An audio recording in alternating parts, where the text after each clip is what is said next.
What's up, cousins? And welcome back to She's the Hottie podcast, where we shoot and chat. When you had a long day, no time to play. Wanna kick back and relax and see what I gotta say. Go Ashley, yeah, she's a hottie. Yeah. You in the place to be. Peep the vibe with my guests as we talk and eat. Go Ashley, yeah, she's a hottie. Yeah.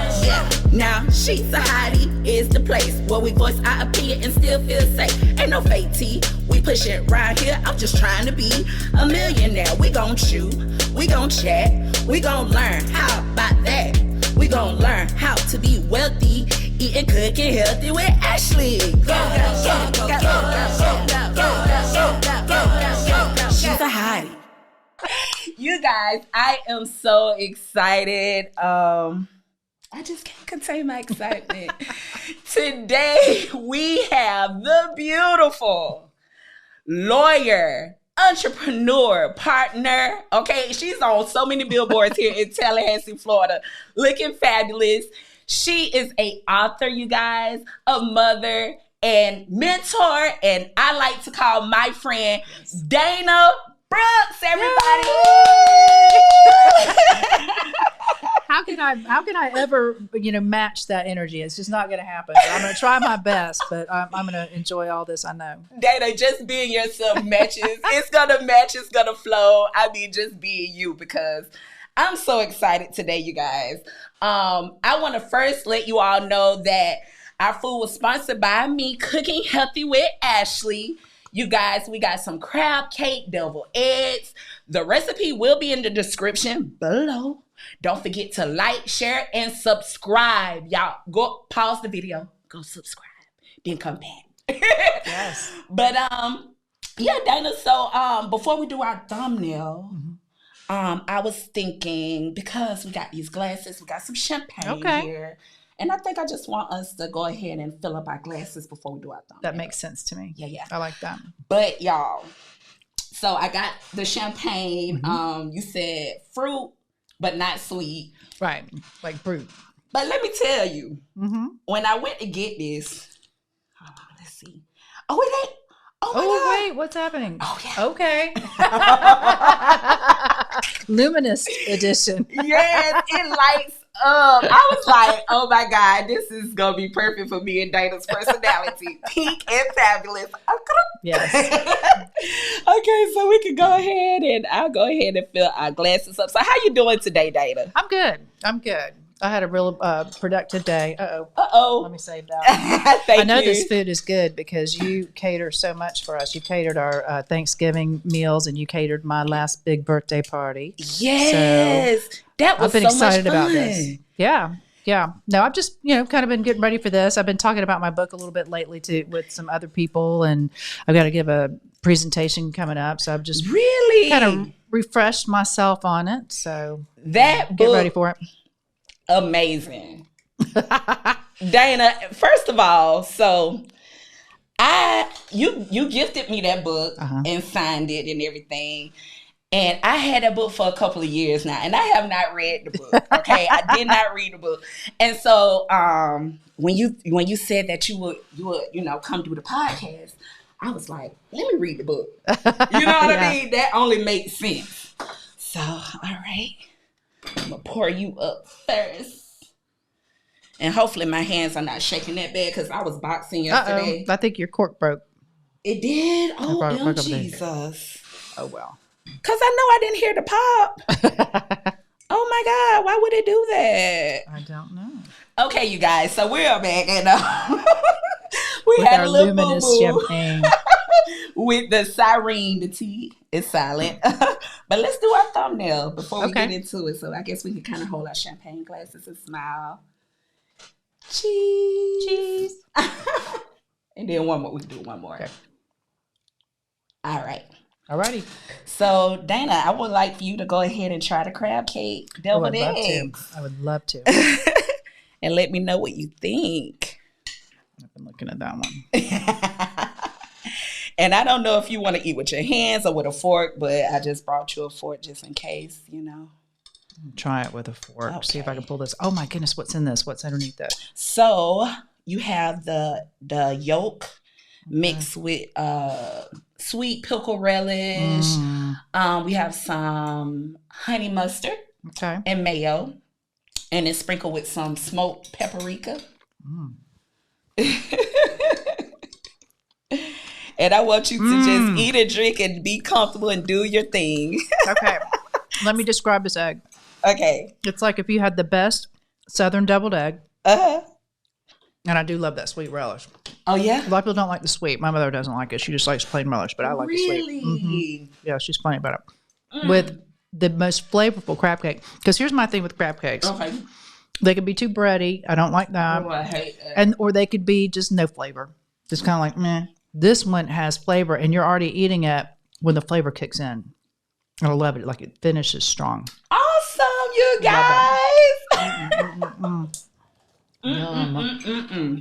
That's what I love about you. You use all of your talents. Yeah, I like to try too because, as you know, I've always been doing hair, but I could cook. Right. You know, I've been learning from my mom and grandmothers and, you know, my neighbor, just, you know, my dad. And so my friends will always say, you know, you should start cooking. And I just, during COVID, it was nothing to do. So I started doing meal preps and, you know, things like that. And now. Your salads. Yep, doing the salads, which everybody keep begging me to do again. They're so good. Everybody loves a good salad. A big salad, yum. And you ordered from me. I really appreciate that. Oh, yeah. But before we get into everything, let's toast. I want to toast to this moment, to today, for you coming to do this with me. I know you are so busy, but you made time to do this for me. I always have time for you. Thank you, Dana. Cheers. I like that. Very dry. I like dry. I don't really like sweet. I love it. I love that. I'm into pink bubbles right now. Oh, That's awesome. my thing. And so, you guys, today, as we were coming up here to set up and everything, Dana gave me a gift, you guys. And I was like, I'm supposed to be getting you stuff. Oh, no, I appreciate you having me. I appreciate you sharing your platform with me. It's so beautiful. I got to show it to you all. Oh, my God. This is so thoughtful and sweet. I got a good fish in there. Okay, girl. It's got some caramel. What is that, red and white and caramel? That's good. And we got some, let's see here. Probably some crackers. Yeah. That's good to keep in your shop for when you get hungry or something. You know, and lately I've been trying to eat on a time schedule. Yeah. Like every so many hours so I can not get too hungry where I overeat, you know? Yeah. And I've been telling my clients, I need to have food here at the shop. So yeah. This some healthy snacks, and that way if you go to grab for something, you know whatever it is, it's okay to eat it. Right. So this is perfect. Thank you so much for that. No, I'm not saying that that's a healthy snack. Oh, no. All right. But you have to start. You got to start somewhere. Right. So you guys, I met Dana years ago, you guys. She was my lawyer. Matter of fact, so I had a client that was on the board. I think she was on the board, Florida board. Oh, yep. She I know was exactly who you're assistant talking about. dean at FSU. The School of Law. Yeah, law school. And she recommended Dana. I had a medical malpractice case, and she recommended Dana to do my case, and she did my case, and that was so many years ago, like that was easily 10, 11 years ago. For sure. And then we kept in contact, which she didn't have to do that. And we stayed in contact on social media. And so 2020, you asked me to be in your commercial for Basic and Brooks. Yeah. Yep. And you can see why. You're meant to be on television. You've got the highest energy. No, I mean, you're a walking example of coming back stronger. That's why I had you on our television show, and you've been on the Empower Plant and the Empower Hour and stuff, because, I mean, you were down for the count. Oh, man, you were down for the count, and you fought. You got a lot of fight in you, lady. Y'all don't even know. So I haven't really spoke publicly about actually what happened to me, but I got in a car accident. I had a pseudocyst leaking for a year, And it was all kind of bad things that went on wrong medically that could have got fixed quicker, but they wasn't. And I needed a lawyer. I went to Dana's office, and she even was telling me things that I didn't know. I knew that I was in a bad situation, but I didn't know how. I didn't know it was that bad. You know what I mean? Even though I did go through a lot of pain and suffering through that. But she was able to be there for me. I was able to get funded behind it, and I opened up my salon. I full-fledged. I opened up my salon. A lot of people may not know that. After that, Dana continued to stay in contact with me. You know, send me messages, and we, you know, like each other's stuff. Mm-hmm. And and look, we're really eating. So yeah, and that's what happened. So you asked me to be in the commercial, and you asked me to do internet interview. And what made you, out of all the people, what made you want to reach out to me to do that? Well, believe it or not, I don't have a lot of clients personally. Okay. Because my cases, I always did medical malpractice cases, and those are, you don't take a whole lot of those. They're big cases. They're very intense cases. You deal with a lot of medical experts. You've got to fly all over the country to all these teaching universities to depose them and have your experts depose. It usually takes 2 or 3 years before they wind through the system. And unlike auto accident cases or slip and falls, they're fully litigated. There's a mandatory pre-suit process you have to engage in first. So not everybody does these cases. They're very complex, and typically if somebody does them, that's all they do. They specialize in them, kind of like me. But I got turned down before I got to you. Yeah, that happens. Yeah. That happens.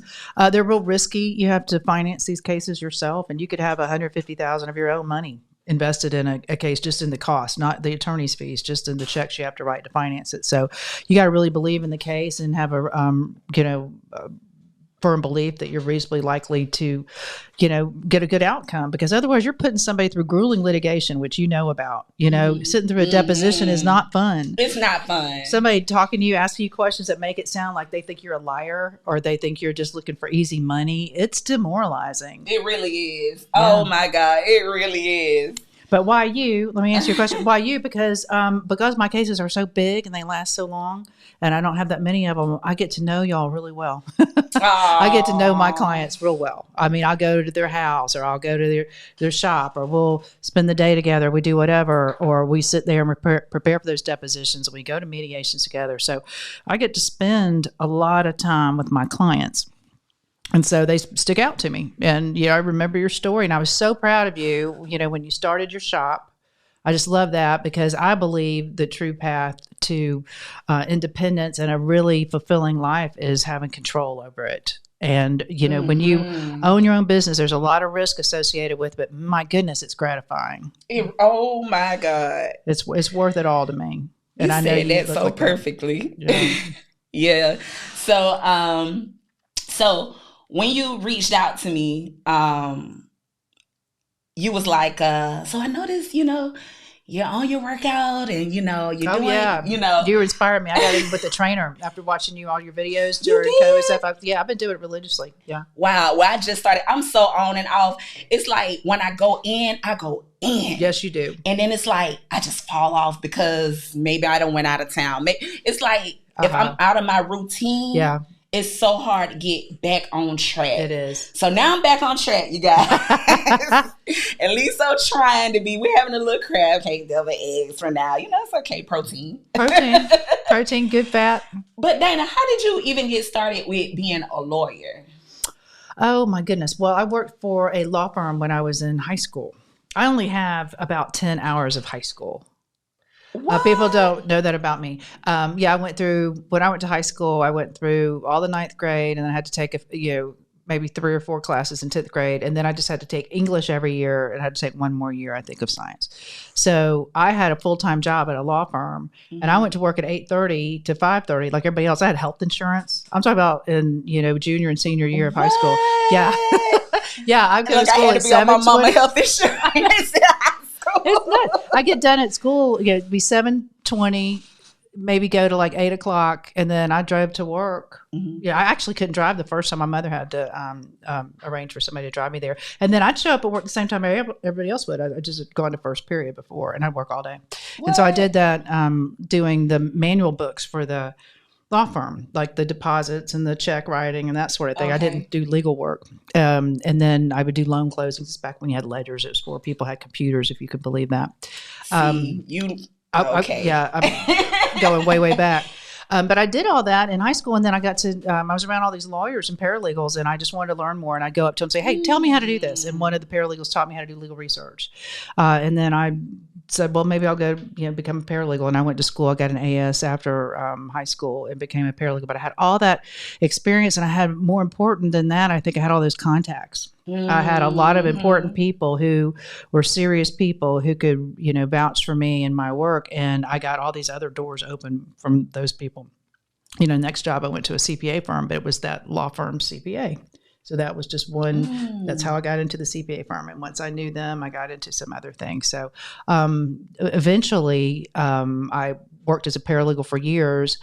And I wanted to do something else. I wanted more. And I got my counseling degree. So being a paralegal, is that kind of like being a lawyer, but without, because I even seen you mention that in your book, Functional Feminism.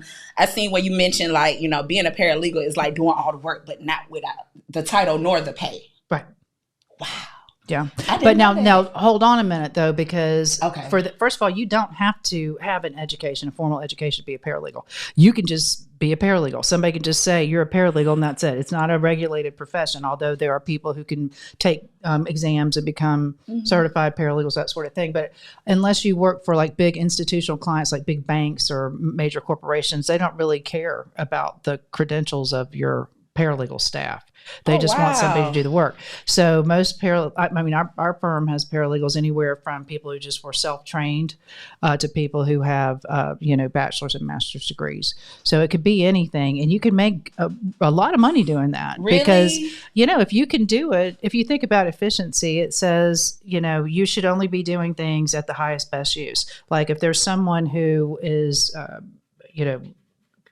if I can capable of doing more, I shouldn't do something somebody else should do. I should be at my highest best use. And so that should be with lawyers. I don't want to pay a lawyer to do something that a paralegal can do just fine. I want to pay the lawyer to only do the things that a lawyer can do. Right. So mainly lawyers, a lot of times they're administrators. They're making sure they're monitoring the people who need to be working on the cases, and they only do the lawyer part. So they're almost like maestros a lot of times.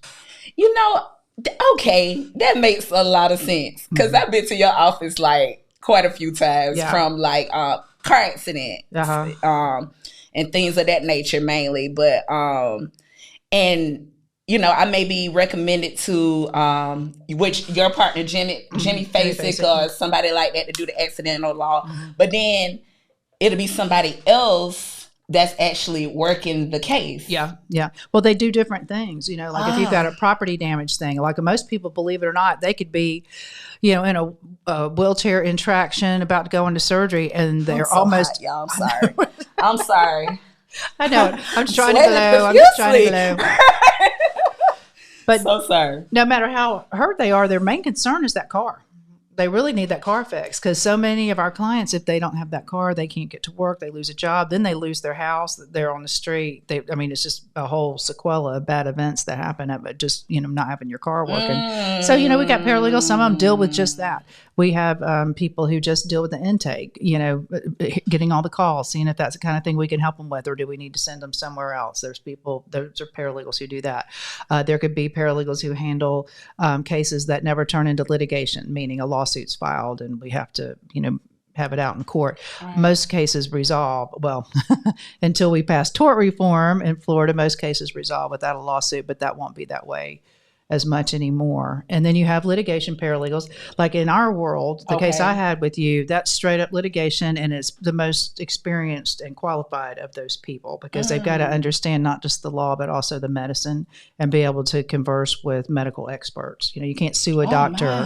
You can't sue a doctor without another doctor who's at least as trained and experienced as they are being willing to hold their hand up and say, no, that doctor committed malpractice. And you got to know what you're talking about when you look at a doctor across the table under oath and say you didn't do your job right. And here's why. Oh my God. So yeah, it's not for everybody. And it's not that great. I'll be honest with you. I don't really enjoy medical malpractice because when I'm suing a doctor, I'm just saying you had a bad day and it mattered. It really hurt and I need you to take care of it. Right. That's all I'm saying. That's not what they hear. They hear you're a terrible doctor. I'm coming for you. I'm trying to ruin your life. And I don't enjoy that. Right. And that's when and I actually read that part in your book when you mentioned that about, you don't necessarily like to do medical malpractice for that reason. And I actually can understand that. But then, on the flip side, I'm like, when you're a doctor, you have all these insurance, to cover if you make a mistake or when you're doing something that's, in my head, I'm thinking, so they actually take that personal? Oh, yeah, they do. Yeah, and they don't care who's paying it. They don't care that the insurance company's paying it and directing the defense. That's not all they hear is, I dedicate my life to helping people, and this is the way you treat me, and I can't believe you would do this to me, and you're thinking I'm a bad doctor, and I'm like, that's not the way I say it today, but that's not the way I see it at all. But that's the way they feel. They feel attacked like that. And so it makes for very contentious, very difficult litigation. It's never the kind of litigation where y'all just talk and work it out, that sort of thing. It's just, it's just fight. You have to come get your money in medical malpractice. A lot of people don't like it. Like I said, it's risky. It's very expensive. And you're putting your client who's already been through so much through 2 or 3 years of, litigation. That's not fun. It's not. And, I could see that not being fun. And also, too, you open my mind up to seeing it from that perspective. And really, a lot of things in that book, you had me look at things from a different... I'm old. I've lived a minute. You're not old. No, she's not, older you guys. For sure, but she's not old. For sure. I'm talking about for sure. But when I read your book, because, functional feminism, let me get y'all a good shot at this book, you guys. First of all, before I get into it, I wanted to ask you about the cover idea. Let me try to bring it up close for you guys. I thought that this was so interesting, the cover. And that's original artwork. That was done. Really? That was done by the woman who was my book editor. She had done this years ago, and if you notice, it's just a bunch of cutouts of women. It was cardboard paper, but I love it. They're all equal and they're supporting each other. And this one's even bending down and picking this one up. And they're just. To me, it's about women working together to raise their gender value. I always say I think a lot of women suffer from low gender self-esteem. Like they felt like, oh, well, I'm just a girl, so these sorts of things are not available to me. Or I'll always have to be led by a man, my dad, my husband, whatever, my boss. I'm trying to challenge, by writing that book, I was trying to challenge the way women think about feminism and think about each other. We've been so geared and so trained to see each other as competition. Well, that only inures to the benefit of the other, which is not us. And why? Why are we like that? So catty. Well, you know why? Because you're always, you're measured by who you got. Because we were never taught to get our own, to go be our own accomplished person, and for that to give you a lot of value and self-esteem because you got that degree. My mother's generation, they went to college to get their MRS degree. They're looking for a man to, you know what I'm saying? I was like, MRS. Yeah. That's it. And you were just an educated, good catch, and you still went home and made a home and raised kids and stuff. But, whenever you're told that your role is going to be defined by the man you hitch your, star to their wagon or whatever. But when you're told that, you see other women as competition for how great your life can crazy. be. I hate it. And you think about who benefits from that. Well, it's not us. It's the people who want to keep a boot on our neck. Right. It's the people who don't want us to ascend. So I've asked women to stop playing into that. And one way you can do that is by supporting women in all the choices that they make. I mentor a lot of women, as you know, and one of them, her parents had a real issue with me mentoring her. She was a senior in high school because they are very Christian conservative, and they were afraid that I would have a bad influence on her because they had a vision of me as being a feminist and a real, whatever people think of when they think of a feminist, and it's a negative thing usually. And I read that, and I'm like, how can people associate that with negativity? Because to me, for years it has been. Like I say, it was so enlightening because, you know, you have one way of thinking sometimes until you get another perspective, and if your mind is open enough to receive that perspective, then it's kind of like, okay, you know. Yeah. And for me, that's what it was, because for me, I grew up in a small town, Bainbridge, Georgia, and my mom was so strong. And my parents were married, but they divorced. And so my mom pretty much raised me by herself. So I seen, she always would tell me she loved me and always push me to be great and do this and do this. My mom always want to do things right. That's her. You know what I mean? And so, but what I was challenged with more so was the color of my skin. You know, that was more so my challenge more than being a woman. But when I read the book, my mind was like, women are really going through these things. Because I remember you asked me at the interview, and I'm kind of all over the place a little bit, but I remember when you asked me on the interview at my salon, you said, did you always want to get into business, or did you have any examples? And I actually had examples in my family that made me want to be an entrepreneur as well. And so I never was really in a field where men was causing me to not, be able to grow. Yeah. But being an entrepreneur, I do find that working with men, sometimes they don't like to take what I'm trying to say, like assistance or demands or, well, they don't want to act like they don't know something or whatever. It's sometimes you just gotta kind of don't go in there blowing the door down. I tell people, I mean, there's ways to learn to work with people, and you don't have to get your back up over everything that can bother you. Because I think at least the men I encounter in my life, they want to work well with everybody. They don't hate women any more than women hate men. But if we can feel comfortable with each other and not feel like we've got to be the certain version of a tough guy or whatever, and you could be vulnerable with each other and know that doesn't do anything to diminish respect or anything. And I look at I think you need male. I love men, and I think need male mentors. They got there first. They got a lot of privilege and a lot of advantages, and they can help you. So this is not a us versus them thing. It's more of a rethink the way you think of your sister. Like, I'm an only child. I was married to an only child, raised an only child, but I don't understand siblings. But when I think about feminism, I think that's your sister. Like, if I was trying to tell my child, don't be ugly to her. She's your sister. She's going to be there when nobody else is there for you. And when I'm gone, she's going to be there for you. And you need to be there for each other. Right. That's kind of the way I feel about it. And you should be so guarded with your love for your sister, I think. It'd be like, like I've got a best friend. I may call her a B because we're just playing around. But you better not. It's like that. That's why I want women to love their sisters like that. Like we may call each other whatever, but, not in front of people. We don't let anybody get between us. So I just want people to have a little bit more pride in being a woman, because the tables are turning. Actually, men are the ones who are experiencing a lot of trouble right now. A lot of boys are being raised in single-headed households. That's got a lot of issues with it. There's a lot of young men struggling with what it means to be a man, quote, be a man. And there's not a lot of people that they can go, okay, that's the path to take. Okay, that's how you do it. So I think we've got to be stronger together, but also help our brothers. Yeah, because I do find that some men that I'm friends with, or I know, it's like they feel like they got to keep their emotions contained. Like the more they express their emotions, they feel as if the woman think they're weak. Right. So they try to keep it like, know. Right. And in turn, sometimes when you're dealing with a real woman, it's kind of like, it makes her feel like, well, why won't you express? Look, we want that. We want you to express yourself, Well, that's how you build a bond and build trust with somebody is you feel like you can be vulnerable with them and they can with you. And that's when you go, okay, now we are a team.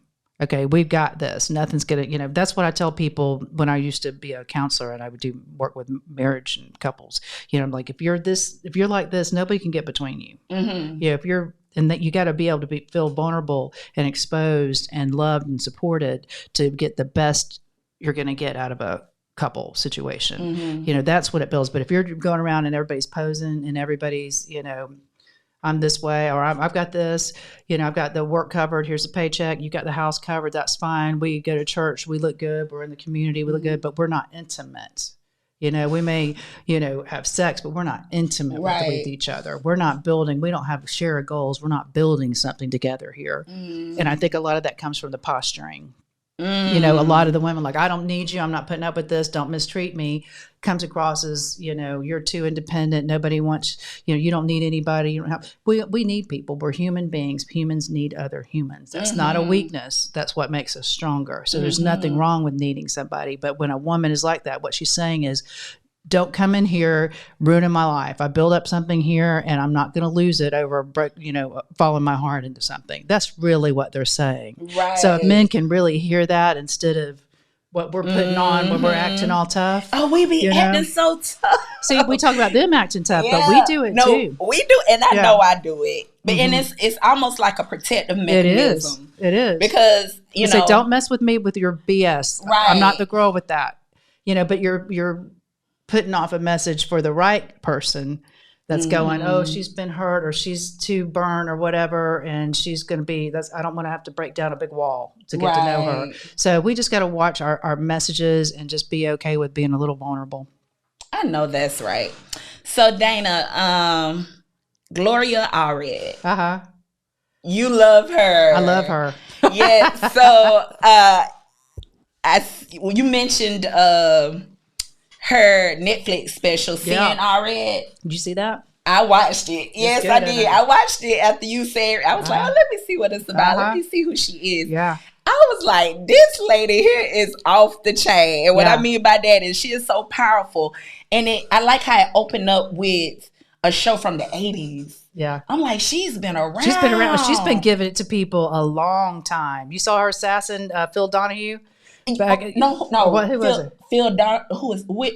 Which one was that? That was that talk show. Didn't she say I've got a uterus and a brain and they both work or something like that? That's what she said. And Phil Donahue's like, what's going on? Yeah. No, it was cool. She's been like that for years, but she gets her name in the paper all the time, which I don't mind doing, as you well know. And she uses her platform to address a lot of things. Like one of the things she's turned on about right now is cheerleaders.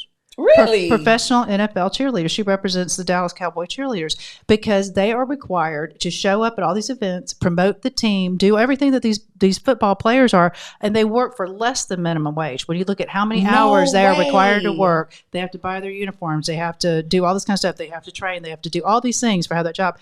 And when you look at how many hours they actually put in, it would be well below like minimum wage. Get out! And she's like, this is baloney. She goes, you're objectifying them, fine, but pay them. Just pay them. You need them. You're objectifying them. They're keeping themselves in shape to look like this. You're making money off of them. Just pay them fairly. I could see your. I never thought about that. Right, never thought about that, and because we're just going to the games.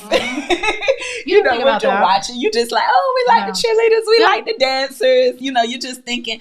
I know in my head, I'm not even thinking about what they're getting paid. I'm just assuming they're getting paid nicely. Oh yeah, you always do. Yeah. So that's enlightening. Yeah. Okay. So I know I started watching the show and I was seeing different laws that she was changing since the 80s till now. Just women's rights and like I said earlier, I've always been kind of on the defense of the color of my skin, you know what I mean? Because in the South, Okay. But when I read your book, I'm like, no, it's a lot of women. We're women. We're together. We're equals. We're one. And we're going through this together because I do have friends who work.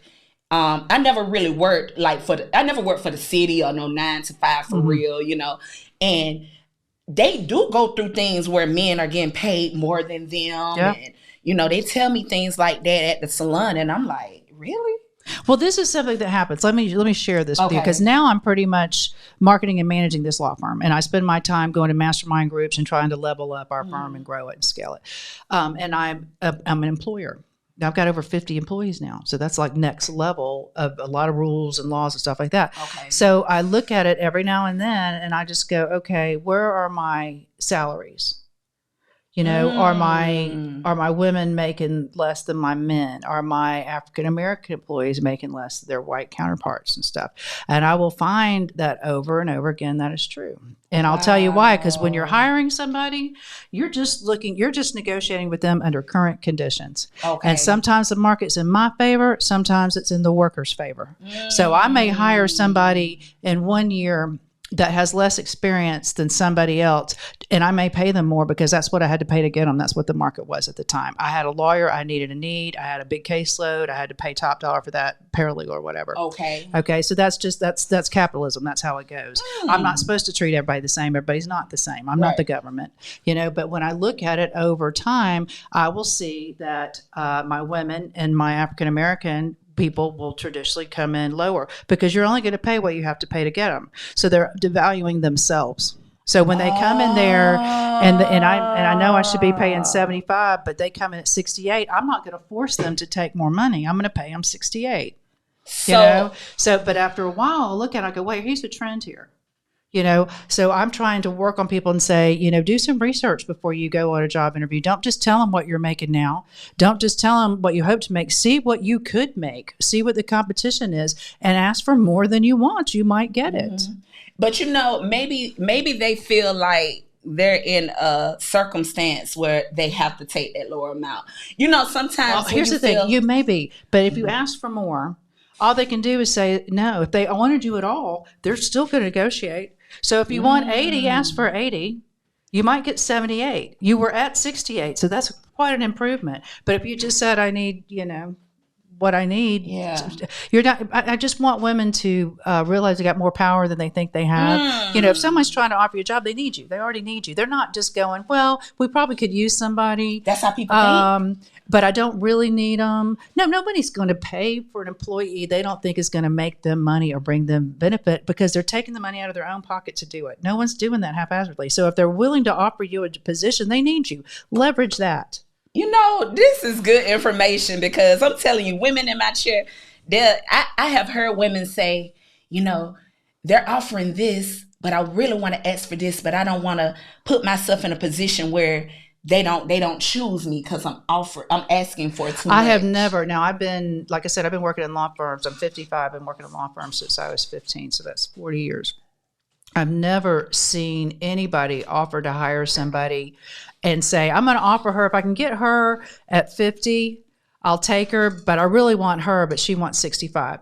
Nobody does that. If they want that one, they're going to pay her what they have to do to get her. Oh, wow. They're never going to sit there and go, I really would have wanted her, but she's 65, so I'll take the one at 50. No. That's you want the best. I know it is. Wow. They want you to think that. They want you to think. And here's the thing. All you have to do if you say I need 70, they can counter and they go, listen, I can't pay above 65. But you could go, okay, what about this? What about we look at it and in 30 days you bump me up to 67.5, or in 90 days you bump me 67.5, you put me at 70 in 6 months. Okay. You know what I mean? Everything's always on the table.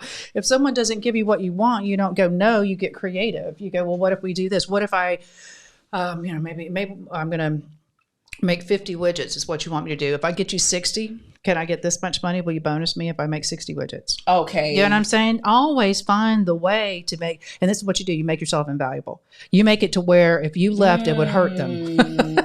They need to miss you. They need to notice you. So if you can be gone in your job several days and nobody misses you, you're not invaluable. So if they have to start belt tightening, you're going to be the first one to go. The one they miss, the one whenever she calls in sick or she's got to go get her daughter or her daughter has a wreck or something like that, when that one is missing and you feel it and it hurts, that's a valuable person. And your job in any establishment when you're working for somebody else is to make yourself so invaluable that if you're not there, they'll feel it.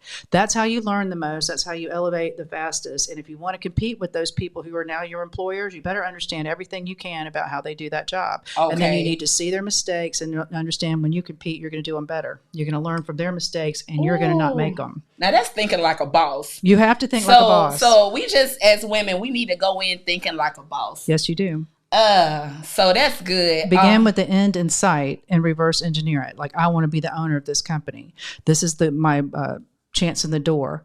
Look, okay, this is the decision maker. He looks like he is. He's not. He'll do what this one tells him to do. This is the real decision maker, and he responds to this. He likes people who come up with ideas and solutions, and people who don't complain. So I'm going to approach him like this. And sure enough, I mean, you just have to read the room, see what people respond to, see what they look for, what they're missing, and you provide that, and you become invaluable to them. And that, that's classic. Find the problem and solve it, basically. Yeah, because anybody can complain about somebody. Anybody can throw ideas up on the wall and hope something sticks. You got to be able to do something that nobody else has been able to do. Right. Because I'm sure, you as an entrepreneur, it's things that you wish somebody else can take off your plate. Yeah. Yeah, and that's another thing women are not good at, and we've got to get better at. When you do break out on your own and you start your own business, I cannot tell you how many women do this. They want to do everything. And they're afraid to delegate because they are, I can't get it messed up. Now it's on me. This is my firm. This is my job. This is my shop. I can't delegate because my name's on it. I can't. You've got to. That's the word I was looking for earlier. You will perish if you don't learn to delegate. I had to learn that. You know what else you need to learn too, in my opinion? Don't let perfection be the enemy of good enough. A lot of times you want it perfect because it would be great if it was, but you got to do an analysis. What's it going to take to make it perfect? And what is perfect worth? And if it's not worth what it takes, let it go. Good enough is fine. Get used to fine being good enough, because you will lose forward movement and momentum and energy and motivation getting bogged down on a lot of detailed stuff. And it's something else I tell people a lot is you don't have to respond to everything. Just because somebody sends you an email or a text or needs something does not mean you have to slow your roll and deal with it. If it's not enriching your life and, some bad consequences are going to happen, keep going. Don't let people take you off your path. Oh, because it'll happen. I had to learn that too, Dana. Yeah. A lot of this was trial and error because, yes, it is. I had never owned a business before. So I had to learn, when I got into it, I was like, okay, we're having arguments. Then I'm like, I can't have arguments. I can't talk to one person about somebody else. I cannot do that, and you really have to take your emotions out. Yes, you do. And I find that it's difficult for people to do that in business. It is. It's like, especially if you're acquainted or friends. Oh yeah. Oh girl. It's so hard for people because it's like when you're just stating the facts and you're just talking, that comes off offensive to people. Yeah. And then, they take that a whole nother, but that's then you end up without an employee or a friend. Right. And a lot of hurt feelings. I tell you one thing that we did, because Jimmy Facing, my law partner, and I, as we were growing, one thing we did, we hired a business coach. This guy talks to us an hour a month, or he did, and he looks at our financial statements, and we'll talk to him about a particular, maybe an employee or a staffing problem or whatever. And he's very dialed in, and he's got all the recent journal articles, and he knows the guru about this, or call this guy and ask him about this. He's the problem solver for this. So we had a coach that helped us, and he helped us not have to be the heavy. So if we need to fire somebody, he would say, okay, this is how you're going to do that. And this is how you're not going to ruin the relationship, because you're going to, handle it this way. And then as we've gotten bigger, now we hired a director of operations who is now, he's in the C-suite. He's he's our chief operations officer. The C-suite at your office? At my office, Okay. So he's in kind of shareholder level, but he runs the day-to-day. And it's great because he can help us. Like Jimmy and I do have people in there that are friends. Some of them are family. And they've come up, and sometimes we're not the best people to discipline them or correct them. Yeah. And so he's there. He's not a mean guy. He's not like a good cop, bad cop. Right. He's just a guy to put a little objectivity and remove some of that emotion. So use things like that whenever you feel like you're in an uncomfortable position, because otherwise you're not going to do anything, and you're just going to let that go and grow and eat on you, and you're not going to be able to grow your company with that kind of tension. So for you said business coach? Yeah, business coaches, there are people like that. Here's something else. Like I have a COO because I need one. I can justify it with the people I got and the gross revenue I'm bringing in. Okay. But some people are now doing these things called fractional COOs. Okay. Like these are freelance. What is a fractional? Fractional is kind of like it's kind of like timeshare. Like a fractional ownership of a car or a plane. Like maybe your company, my company go in together, and we have fractional ownership of a private jet or of a limousine or whatever. Some people are doing that with staff. And they're saying like, let's have a fractional COO. And so you can't justify the expense of one all the time because these are, 6-figure plus, earning people. But maybe there's a freelance person and this person specializes in advising and helping run people who are, aspiring to grow a hair business or a nail or maybe home design, whatever it is. And you'll find somebody who's really good. They know where your numbers should be. Like with us, our coach knows how much money, how much percentage of my gross revenue I should be spending on employees, attorney salaries, advertising, what my profit should be. And we keep an eye on those numbers all the time. Instead of looking at it once a year and saying, oh, we did have a bad year, we look at it once a month. That way, if I need to do some correction right now, I do it. And it helps me. We look at cash flow projections. So I see what's coming down the pike. So I know that in 9 months, because I didn't sign up as many cases last month, I know in 6 to 9 months when those usually germinate, it's going to be a lower time because my inventory was down. So I have to plan for that. So I may pay a lot of big bills early when I'm flush with cash, knowing I'm going to be a little more lean there. Yeah. It's the discipline of it. And if you ask me what separates successful people from people who are not successful, it's discipline. It's not working longer or harder. It is discipline. It's staying focused and completing something and setting a goal and just, determination to it. I think it's discipline is what most people lack that they need. Oh my God. But the coaches help you with that because I'm not disciplined. I'd rather if I can blow this off and go do something fun, I'm gonna do it. I'm hedonistic. I'm the worst. I'm terrible because I'm like somebody's like you got to work. I'm like I need to. And they're like, do you want to go do this? And I go, yeah, I want to go do that. Yeah. A coach keeps you from doing that because first of all you're gonna be paying them. Right. Whether you take advantage of what you're doing or not, you're still paying them. So you look like an idiot if you're paying somebody and not doing what they tell you to do. So shame is a good motivator for me. Right. So, and I know I've got to get ready because he's going to say, where's your number? So I can't go, I don't have my financial reports. No.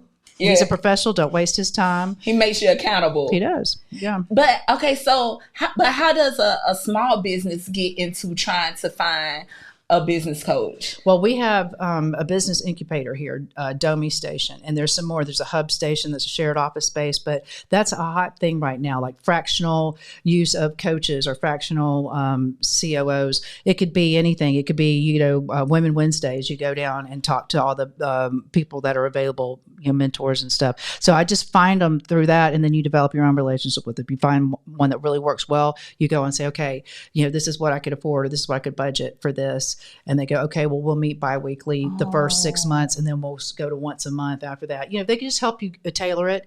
And the way they do it is say, if my services are working, you're going to be able to pay for me because I guarantee, one of the people that coaches us in Mastermind, if you don't increase your gross revenue by 25%, you get your money back that you paid them. So they have to perform. Oh, they know. And if you increase your gross revenue by 25%, you are more than happy to pay that person who showed you how to do it.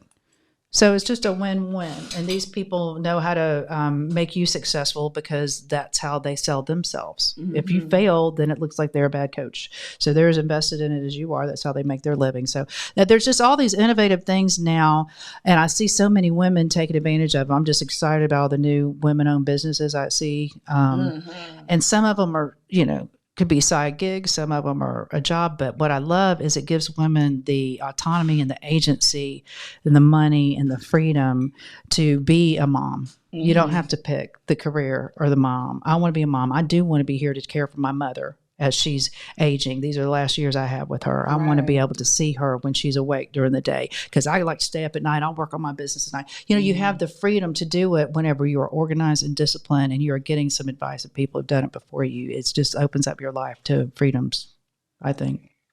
Let me tell you, this is helping me. Good. I know it's helping you guys because it's definitely helping me. I'm definitely going to be doing some homework after this. Another thing that I seen in your book that was really great was your law firm is mostly women, right? It's more employed women than men, right? Yeah. Yeah, and I'm a private law firm, so that's a lot of things. There's a lot of lawyers, we're in Tallahassee, which is the capital city of the third largest state in the country, but you can't swing a cat and not hit a lawyer. It is not special to be a lawyer in this town. So I don't know where I was going with that other than myself. I was just busting my own bubble. I know that's right. Looking on that though. Let me feel you back. Fill me back up. I don't know what was I talking about. It was going to be beautiful. It's going to be it happens. I'm so excited. We were talking about how your law firm is. Okay. So it's no big deal to be a lawyer, and there's so many of them who work in our legislature, and so many of them who work in our state agencies because we have so much state government here. But when you make it in a private practice, a private law firm, that's a lot. A lot of people don't make that. It's because you're having to run a business and practice law, and practicing law will put you in an early grave without trying to be an entrepreneur on top of it. Well, are you like? But are you advertising? Like, when are you advertising? Are people coming to you because at that point they knew you, or how did it become? I get so much of that. You do? Listen, I can't be off my phone because I will get texts, I will get Facebook messages, Instagram, I'll get TikTok, I'll get cases anyway. And It could be people who just said, I ran into one woman hired me just because 15 years ago I bought some furniture from her grandparents. You said one lady wouldn't? She would. That's why she hired me. She was just so nice. I remember she came into my grandparents' thing. She was so nice. So, that's a good thing about advertising. It makes you a better person. Right. Because if you're running around, everybody knows who you are, you better act right all the time. So it made me a better human being. I know, but Dana, you are just so nice. Now, what you don't know is I brag about you all the time. Do you? Oh, my God. I brag about you all the time to all my clients. Tell me what you say. Tell me. So if they don't know who you are, I say... Young people don't. You got to help me get in front of young people. Young people don't know who I am. All right. I need some ideas. Oh, yeah. I got to get in front of some people. Go ahead. I love that. But so one time I was doing your hair and you was like, you ever heard of a Dyson blow dryer? And I was like, no, I never heard of a Dyson blow dryer. And she was like, oh, well, I have one and it gets too hot. Maybe, I'll give it to you. And if you don't want it, you can sell it. And I was like thinking, I'm not selling. That's a $400 blow dryer. I'm not selling a $400 blow dryer. I'm not doing it. I'm definitely going to make use of it. She gave me that blow dryer, you guys. And it has changed my silk pressing life. And if you don't know what a silk press is, silky. It's when your hair is naturally curly and it's straightened with the blow dryer and flat iron, and it appears to be straight and flowy and nice. So that Dyson blow dryer, it has cut my time in half. Good. Oh, I zoomed through the hair now. Nice. And then also too, it's lightweight.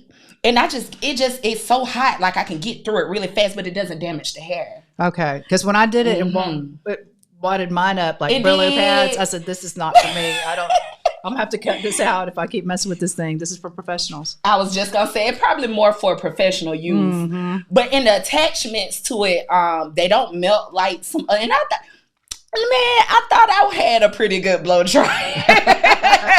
Now, do you have that wrap thing, the Dyson wrap thing? My daughter's all into that.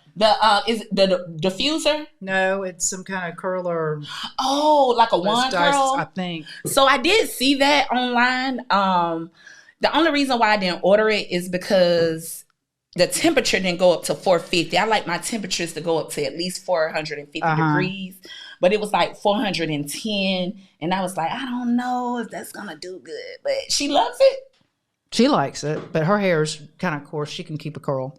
Okay, well, I should try it out. I was looking at that. They have the regular curlers. And then I bought like some more attachments for it. Like I bought the diffuser. I bought a purple one. Okay. And I got like a comb attachment so I can go through the curly hair.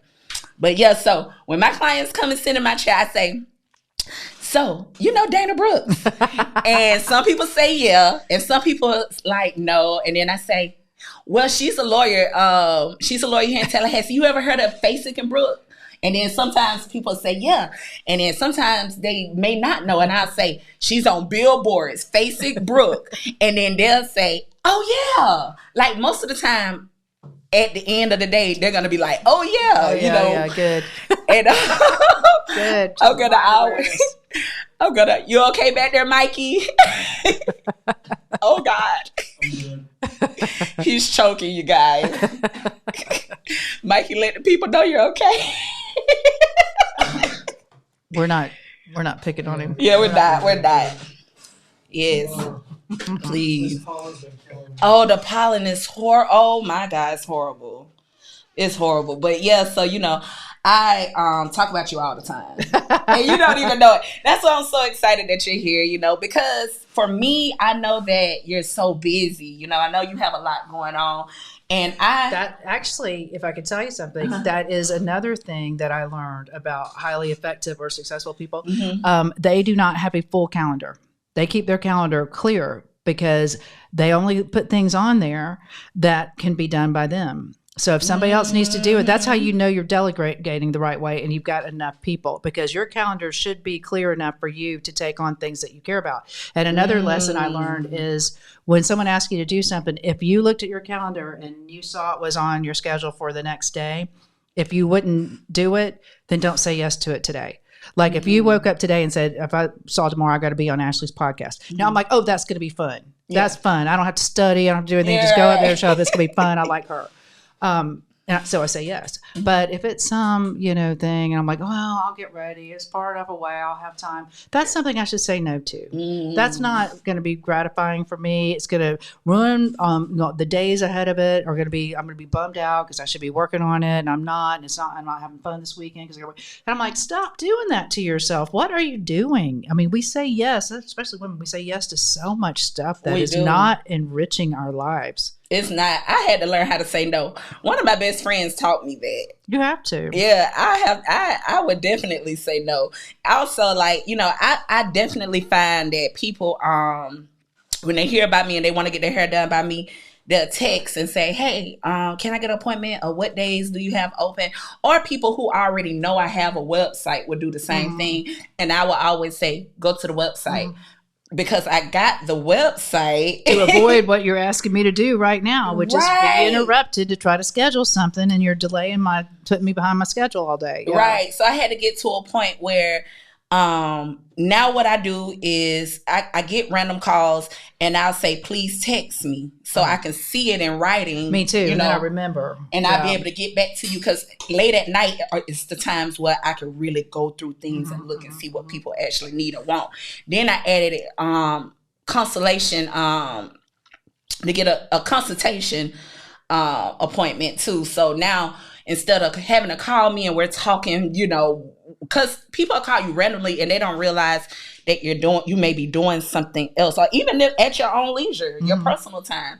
So I added that, and I'm just trying to do better with delegating those things. I think I have been doing a little better with. You have to. I tell people, if you're going to be successful, you need to embrace automation. There's a lot of things that we used to have humans do, like deposit your check. We do that on our phone now. So if some kind of technology can save you time, you need to embrace that. And I know a lot of people go, well, I don't want to lose a personal touch. Well, that's kind of, you're going to have to find another way to get the personal touch and something that you get something for. Like when you do a seminar or something maybe and go do a show or something, that's a personal touch. You're reaching a lot of people. Maybe you have a bunch of people over and do some demonstrations at one time. You're reaching a lot of people. That's a better use of your time to reach those people than talking to every person who interrupts your day all day long, because you're not going to be greeting them with joy in your voice, happy to hear from them. You're irritated because you are trying to do somebody else's hair and you do have to put them on hold, and they're irritated because they're like, are you working on me? Yeah. So, everybody wants to feel special. Yeah. That's what I find. Everybody wants you to, treat me. And I get it. And you are supposed to do that to a certain degree. But it's like, they can have a good client experience, because you could do this. You could direct people to a website. At the end of the day, you can send them all a text. Say, hey, I see your appointment's coming up. I can't wait to see you, girl. I can't wait to hear about your trip to the Bahamas or whatever. You could send it. You could do your personal that way, but you could sit down, give yourself 30 minutes, and you go, I'm going to respond to everybody I talked to today with a personal touch, or I'm just going to leave them a message or whatever. And then it's on your time. It's not disrupting your role all day long. So you train people how to treat you. There you go. And that doesn't mean be ugly to them. It just means they know, if you want to get with Ashley, you got to, go to the portal. If you got any particular questions that's not working, then reach out to her. She'll follow up. She'll confirm, and we're all good. Yeah, because being ugly is that'll come back on you. Somebody will blow you up on a review nowadays. Oh, that'll stick with you. And then you're again putting your emotions into business. I don't like to blend the two. I mean, to a certain degree, as far as I want you to get a piece of my personality. Right. A lot of people, when they come see me, some people come see me based off of my personality. Yeah, they do. More so than my work. Right. You know, they're like, I looked at you and another person, but they want to have fun. TikTok. If I'm going to sit in your chair for 3 hours, I want to have some fun. Right. Yeah. I seen your TikTok, so I came to you, you know. Yeah. So you do want to give them some of your personality, but then again, I'm also learning to just, like you say, delegate, you know, my time and everything. So that's pretty cool, Dana. Yeah. I love it. I love helping women. I love growing my business with, like you said, we're 75% women owned, you know. Jimmy and I are the main shareholders, but we've got 4 and 3 of us are women. I mean, that's unheard of. And he loves it. He knows it's awesome. He came into my office one time and he goes, Dana, when would we ever hire a non-woman? And I go, you mean a man? He goes, yeah. He goes, I just can't believe what y'all can do. You just do so much and you're so good at everything. He goes, my mind is blown. And I'm like, yeah. So do you do motivational speakings, or do you go around? I guess I speak a lot. I get asked to speak a lot. And I do podcasts. I do it a lot. It's either on my book or it's on leadership. Okay. And a lot of the little things that we talked about here today. And I love that. Do you ever get Jimmy to come with you?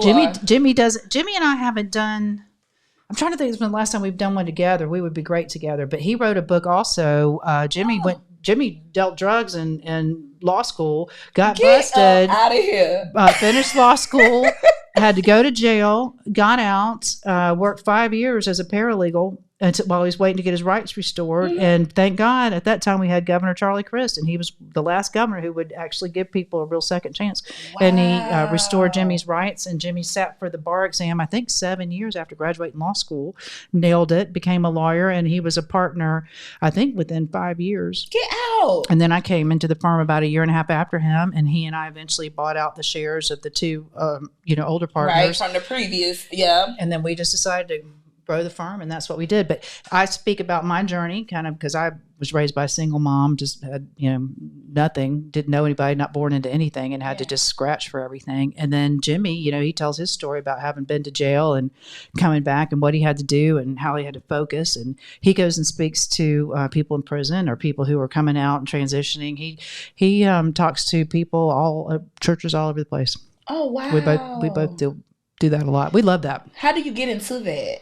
Your words, people just spread it. Okay. I'll go on this, somebody will see it. There was a woman who came in, wanted me to talk to her about a case, and I talked to her, and she liked me, and then she asked me to speak at her church, and I did, and then her pastor asked me to be on a podcast, and I did, and somebody, it's that way.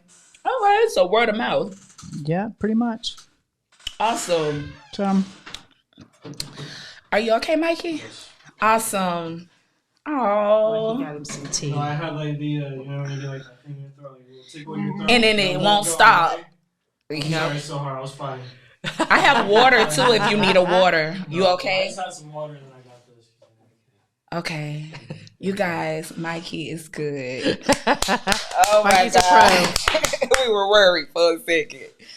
Okay, so Dana, let's get into a game I like to play called On the Subject, Off the Subject. Okay.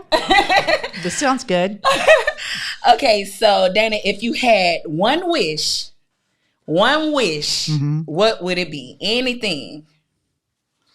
Oh my gosh. One wish. I would like for people to feel like they have more peace in their lives. I would like people to just be at peace with where they are in their lives, their decisions they're making. I just wish for people to have contentment and peace.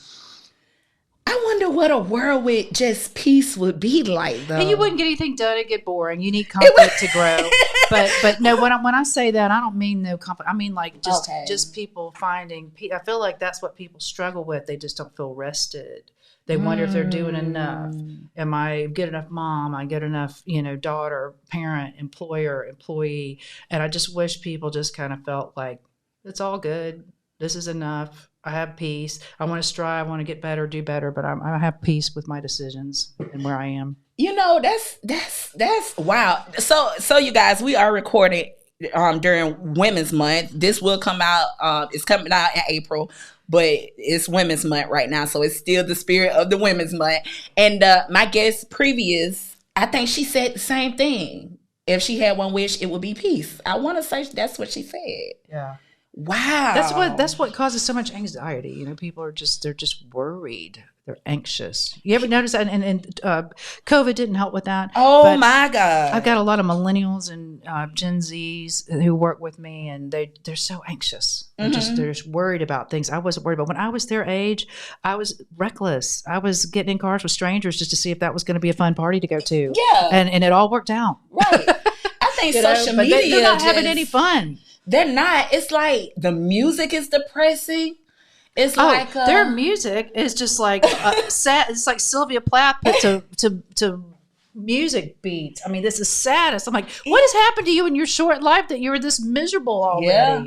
And who hurt you? They're really and they're like really going through it too. It's crazy. I know, and I hate to laugh it. I mean, because it was my generation's known as feral. I mean, we were just like, listen, please don't get in any trouble. I don't need any grief from you. Just go away. But I think it's the distractions here. Like it's There's like too much. today. I mean, you can just get on your phone, see anything in the world you want to see. You know, Anything. So wow. Okay, so peace. All right. So next question. You get a total 5. So Okay. next question. If you could have all the money in the world or all the power in the world, which one would you choose? Power. That's easy. If you've got power, presumably you've got influence. Presumably you have connections. Presumably you've got experience watching other people make money. So making money should be something that follows power. I would think that, yeah.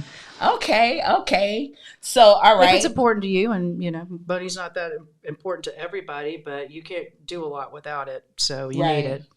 But power, I think, is more important. Influence. Okay. Respect or loyalty? Respect. Now, why do you say that?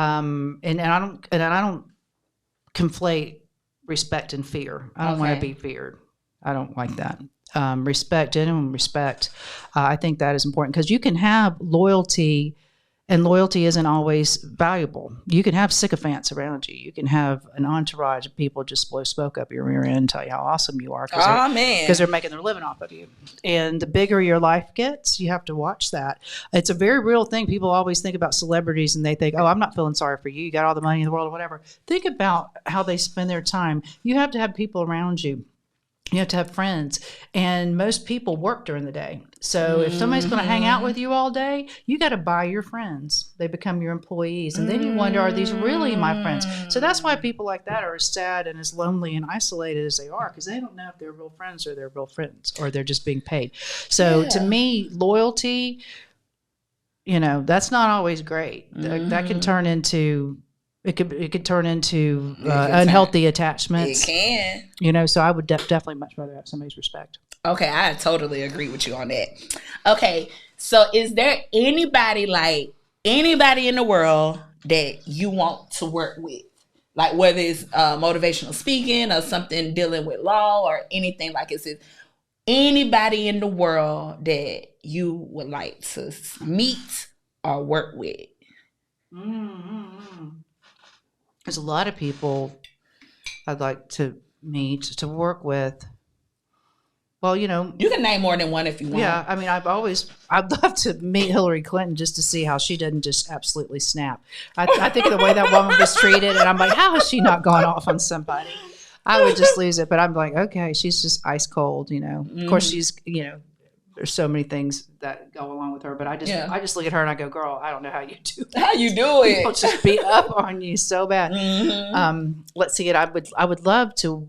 I don't know if I'd be working with her, but I would like to do purposeful work like Gloria Allred does. I would like to practice law in a way that changed the world, is a little bit bigger, more global. Something. I don't want to just go singular case going after bad guys or do it. I would like to do something that changed the way a whole, class of people were treated or something. I want to do something meaningful. So I don't know what that looks like and who I would be working with, but that's my goal. I want to do purpose-driven legal work. But that's definitely the direction you're in, though. For sure, I like to stand up to bullies. I'm very good at that. I've always done that. I like to stand up for people who don't feel like they can stand up. I like to kind of show them and then have them do it behind me. You know, a part of your book, and I don't want to tell everybody about the book because I want you to read it. I'll give it to you for free. This is something I give to people. I'll autograph it. Give me your address or email me, and I'll give it to you. I'll send it. Oh, wow. Okay, awesome. So if you watch this podcast, you can email Dana. If you already went through it, you're gonna get a free book. There you go. That's awesome. So, and what? I just lost my train of thought. I know. I'm so different. Oh man, what we was talking about? So I said in your book. You said you didn't want to give it all away. I didn't want to give it. I didn't want to give it all away. You're not going to ask me about being married all this time. Sorry.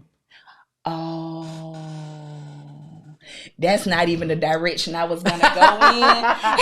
it's the cheek in my armor. So one thing people always ask me, "You're so serious. You have your act together." But gosh, what is this? But honestly, when I read it, I didn't look at it like that was such a bad thing. No, that's in my head. That's all in my head. I made that. I joke about it because it's a chip on my shoulder. I hate it. But I definitely can see how that happened. Yeah. Oh yeah. For sure. Like it wasn't like a I thing know like, what happened. you know what happened. Yeah, I can't see doing it again, and I don't want you to walk that path. No, I mean I love being married, obviously, but it's just for whatever reason, my marriages just were not sustainable any longer than they lasted. But and you know, part of my colorful past. But one thing about that I love that you talked about was it made to me, because I'm single. I've been single for a long time by choice. Mm-hmm. And I've been single for a long time because I have a certain expectation. I'm not too far gone, or I'm not superficial. I'm not too far gone where I feel like, I need this fantasy relationship, right. But I do need a certain realness or rawness in a relationship that I have not quite found yet. Mm-hmm. But also with me, you know, I'm 37, going on 38 this year, and I'm figuring out that it's things about me that I'm learning. Mm-hmm. You know what I mean? But I do like being able to do what I want to do. Yeah. You know, being able to just be free, be me. But you know, as a woman in our emotional traits, you do want companionship. You know, you do want that. Yeah. You know, but my mom never made me feel like you got to get married. Mm-hmm. She's never made me feel like that. But outside society has made me feel like that. Yeah. Like, oh, so you're not married? Oh, you don't have kids? Yeah. No, I don't have kids, and I'm not married. I'm happy. Right. You know? Yeah. But like it's almost like saying, explain yourself. Explain yourself. I'm like, I don't owe you an explanation for my choices. I just don't feel like I do. But the one thing I do love about it, and I still don't know where I was going originally, but one thing I do love about that is you gave us as women all kind of different dynamics to being a woman, like from being divorced or being in a relationship to the feminism thing, being a mom. Yeah, being a mom and dealing with men, knowing your self-worth. Mm-hmm. You was really thinking about like what? I was like, yeah. You know what I mean? One of my friends, when he read it, he goes, "You really got some stuff off your chest." No, you went in, but it wasn't the end like negative or nothing like that. Mm-hmm. It was just a thing of, wow, this is real. Like these are things that we're going through, and sometimes we feel like we're going through it alone. Oh yeah. And well, you don't want to act like you don't have it all going on. Right. You know, you're like, I've got to keep it together. I got to look a certain kind of way or whatever. But if you get a good tribe of people, men, women, whatever, you've got some people who are really looking out for your interests, who are going to walk with you on these, paths or whatever. You don't have to pose with them. You don't have to put on some kind of a front with them. They can see right behind it. They're fine. And I will do this. I had just a couple of weeks ago, I was having a bad couple of days at the office. And I went to the office. I was like, do I want to go in there, or am I going to make this worse because I'm in a mood? Mm-hmm. And I will set the tone. Mm-hmm. And I'll mess the whole office up, And so I talked to one of my law partners. She goes, don't. She goes, don't. She goes, you're not in the mood. You're not in the right headspace to be here. It will go bad. Just go. And so I drove my little butt right back home, because I knew I would make it worse. Yeah. And I wouldn't have, if I would have felt like, I've got to be a boss lady or whatever go in here and I had my ego driving me, I would have gone in there and probably made something worse. But because I had the judgment and the wisdom, and that comes with maturity. It's just age, you know, and realizing you don't know everything and you may not be your best self right now when you're feeling triggered and flooded. You know, if your heart rate's up and you're, you know, that's probably not the best time to think that you know what you're doing. You probably need to take a beat before you do something that's going to be hard to walk back. So. Okay. So, all right. My last question on the subject, off the subject. What is your measure of success? Like, what do you define success as? Now, for me personally, it's freedom. I don't like feeling under somebody's thumb. You know, the more somebody wants to box me in, the more I want to fight to get away. I've always been that way. So success to me is being able to live life on my terms. Because when I was in my marriages, I didn't feel like I could do that. I felt like the dynamic changed once I was married, and I lost my agency and my autonomy. And I don't like that. Nothing against marriage. It's just the people I was doing marriage with weren't the right fit for that kind of a life. Right. And I very much value that. I like to be coupled. I like to be responsible to somebody and with somebody, but true success for me is the freedom to make that be a choice. It's a choice to be with this person. I'm not stuck with them because I can't do better without them or that sort of thing. So that's success for me. And you know, that freedom can go from relationship to business to just in life, period. To have freedom. Ooh, so many people don't have that. Yeah. So many people are tied, you know, some people are tied to their houses. Yeah. You know, I've got this beautiful house, but I can't afford to, you know, go out to eat. I can't afford to take a trip, you know. So it's freedom, you know, and so many times we put ourselves in those boxes. But why? We do it to ourselves. Is it to look a certain way? Yeah. It's to feel like, okay, now I'm almost 30. I should have this. Boom. And then you have it and you go and it's like great cost. And then you find out it's not as enriching as you want. So you keep finding other things to fill the hole. Dang. You know, so you've got to be okay with who you are and not worry about if someone else doesn't think you're okay. You've got to understand that that's theirs. They get to decide what they value in their lives, but that doesn't belong to you. Their judgment and their assessment isn't yours. You're the one who decides and assesses what is of value in your life. If you're successful in your life, you decide that. That's not an external value. That's an internal value that you decide. For sure. Yeah. Oh, Dana. Yeah. So is there anything that you have going on right now? Anything that you want to let the people know so we can be on the lookout for? Well, let's see. You know, I'm going around, I'm talking to some groups. I'm thinking about another book. I'm pivoting my focus more to work on boys and men, helping boys and men and helping them work with women, help them get the support they need. I'm very disturbed by gun violence and statistics. It's a very bleak outcome, especially for young boys and men of color. We're going to end up with a real population distribution problem. We need our men and our boys, and we need to empower them to feel good about themselves without feeling like a man subjugates a woman or a man, you know, uses his muscle or his brawn or his gun to, you know, gain respect or status. I think we need to be a little bit more understanding. So that's kind of where my personal focus is. I've always said my mission is to promote and protect women and girls, but women and girls are doing great. I think we all need to work together to bring up everybody right now. Okay, awesome. And then, okay. And so, you guys, like I mentioned before, if you're here in the Tallahassee area, if you have any, your law firm does accidental law? We do personal injury. It could be anything from a car accident, trucking, motorcycle, slip and fall to, unfortunately, some of my clients are people who are sexually assaulted at parties or vacation resorts. It could be anything. Oh, okay. So you guys... Anytime somebody's personally hurt, that's what we deal with. Wow. So you guys, y'all know that you can contact Facey Brooks. If you ever have any issues like that, you need a lawyer. Dana, I thank you so much for doing this interview with me. I want to get a hug. Thank you so much, you guys. Don't forget to like, share, and subscribe.